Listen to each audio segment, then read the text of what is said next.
प्रेमी और प्रेमिका के 4 साल के प्यार के बाद उन दोनों की हो जाती है शादी। और फिर जब प्रेमिका दुल्हन बनकर प्रेमी के घर आती है तो रात को सुहाग रात में वह अपने प्रेमी से संबंध बनाने से कर देती है मना। दोस्तों उसके बाद होता है यह तांडव। आप सुनोगे तो आप परेशान हो जाओगे। इस घटना की पूरी सच्चाई जानने के लिए आप हमारे वीडियो को अंत तक जरूर देखिएगा। नमस्कार, मैं हूं सुदेश कुमार और तिरछी बात पलवल चैनल में आपका स्वागत है। दोस्तों यह घटना है उत्तर प्रदेश के मुरादाबाद की।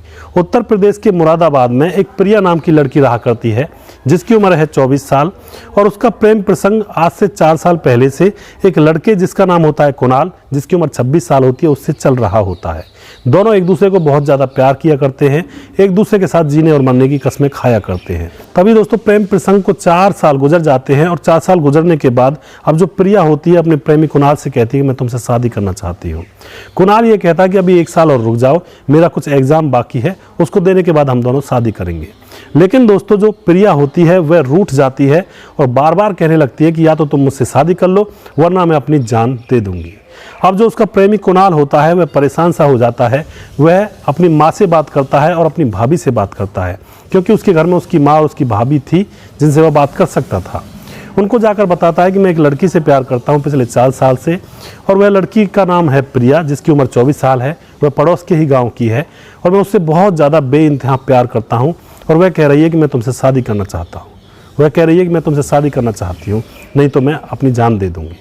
दोस्तों उसकी माँ कहती है कि बेटा शादी तो फिर भी करनी ही है, वो जान क्यों देगी, हम उसके घर जाते हैं रिश्ता लेकर और उसके साथ शादी करवा देते हैं तुम्हारी।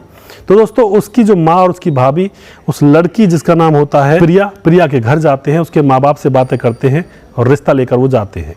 प्रिया के माँ बाप भी मान जाते हैं और फिर रिश्ता तय कर दिया जाता है। शादी की तारीख तय कर दी जाती है, समय आने पर शादी होती है। धूमधाम से दोनों घरों में खुशी का माहौल था और फिर जो प्रिया होती है दुल्हन बनकर कुणाल के साथ उसके घर आ जाती है। कुणाल के साथ आने के बाद भी कुणाल के घर वाले पूरी तरह से खुश थे कि हमारे बेटे की शादी हो चुकी है, ना ही कोई परेशानी थी। फिर दोस्तों रात को जैसे ही कुणाल अपनी पत्नी प्रिया के पास जाता है और उसके प्यार से बात करने लगता है, उसके साथ संबंध बनाने लगता है, तो प्रिया उसको झटक देती है और कहती है कि मैंने तुमसे प्यार किया है, मैं ऐसा काम तुम्हारे साथ नहीं करूँगी। मैंने तुमसे प्यार और शादी इस काम को करने के लिए नहीं की, मैं तो तुमसे प्यार करती हूँ। लेकिन दोस्तों जो कुणाल होता है वह पहले तो बात को मजाक में लेता है, लेकिन जब बार बार वह रिक्वेस्ट करता है प्रिया से संबंध बनाने की तो प्रिया उससे बिल्कुल ही मना कर देती है। अब कुणाल परेशान सा हो जाता है कि यह आखिर हुआ तो हुआ क्या, यह जब मेरे साथ संबंध ही नहीं बनाएगी तो हमारा घर परिवार आगे कैसे चलेगा। वह अपनी माँ और अपनी भाभी से जाकर कहता है, उसकी माँ और उसकी भाभी भी उसे समझाती हैं प्रिया को, लेकिन वह नहीं समझती है। सुबह होती है, सुबह प्रिया के घर वालों को बुला लिया जाता है और गांव के लोगों को इकट्ठा किया जाता है, पंचायत होती है।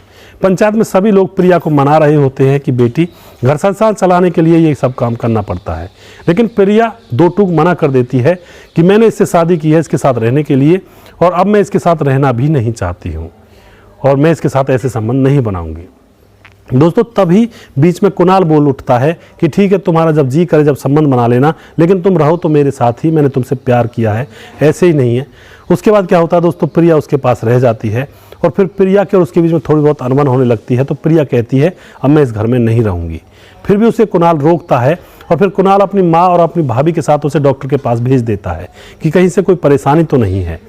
दोस्तों डॉक्टर उसका चेकअप करते हैं और कहते हैं कि इसके अंगों में कोई परेशानी नहीं है, ये बिल्कुल ठीक है, फिट है। उसके बाद भी वह कुणाल से संबंध बनाने से मना कर देती है। अब दोस्तों उसको लगन लग जाती है कि मैं अब कुणाल से तलाक लूँगी। वह अपने मायके जाना चाहती है और कुणाल से कहती है कि मैं अपने मायके जा रही हूँ, मुझे तलाक दे दो। कुणाल ये कहता है कि तलाक मत लो तुम, भले ही तलाक मत लो, तुम अपने मायके में रह लो, लेकिन जब तुम्हारा मन करे तब आ जाना अपने घर, लेकिन तलाक मुझे मत दो। लेकिन दोस्तों जो प्रिया होती है वो अपने गांव चली जाती है और फिर वहां से तलाक मांगती है और फिर ज़बरदस्ती कुणाल से तलाक ले लिया जाता है। उसके बाद कुणाल उसको तलाक दे देता है और फिर भी ये कहता है कि कभी भी ज़िंदगी में तुम्हें अगर लौटना हो तो मेरा घर तुम्हारे लिए, तुम्हारे स्वागत के लिए तैयार है।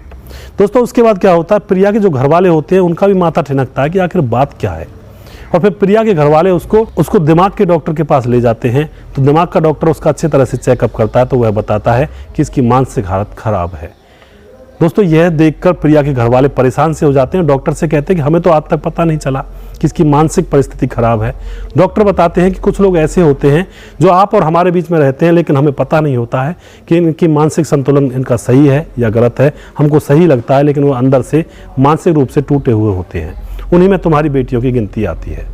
अब दोस्तों प्रिया के जो घर वाले होते हैं प्रिया को अपने घर ले आते हैं और अब यहाँ पर उसकी शादी तो हो ही चुकी थी और यहाँ पे हम यही कहना चाहते हैं कि अब वह प्रिया की शादी किसी और लड़के से ना करवाएं, किसी की ज़िंदगी ख़राब ना करवाएं, अपनी और बेटियों की शादी करवा दें और उसको अब छोड़ दें। तो यहाँ पे आप क्या कहना चाहोगे दोस्तों कुणाल के बारे में और प्रिया के बारे में? उन दोनों ने प्यार किया था लेकिन फिर भी उसको पता नहीं था कुणाल को कि प्रिया मानसिक रूप से बीमार है। कुछ लोग पागल ऐसे ही होते हैं समाज के अंदर, उनका पता नहीं होता है कि वे पागल हैं या सही हैं और उनके साथ हम घुल मिल जाते हैं लेकिन हमें पता नहीं होता है। ऐसा ही इस घटना में हुआ। तो यहाँ पे जो भी कुछ आप कहना चाहते हो अपनी राय कमेंट बॉक्स में लिख सकते हैं। आगे क्या हो सकता है इस कहानी के अंदर, या फिर कुणाल कोई और रास्ता निकाल सकता था, या फिर यहाँ पे आपको क्या लगता है? जो भी कुछ आप कहना चाहते हैं कमेंट बॉक्स में राय लिख सकते हैं। दोस्तों अगर आपको हमारे वीडियो अच्छे लगते हैं तो इनको प्लीज़ शेयर ज़रूर कर दिया करें, यह हमारे ऊपर आपका बहुत बड़ा उपकार होगा। अगला प्रोग्राम मैं बहुत जल्दी फिर से लेकर आऊँगा किसी सच्ची घटना के ऊपर। तब तक आप खुश रहें, सावधान रहें, रिश्तों की अहमियत को समझें और किसी से रिश्ता जोड़ें तो उसको अच्छी तरह से जांच और परख लें। जय हिंद, जय भारत।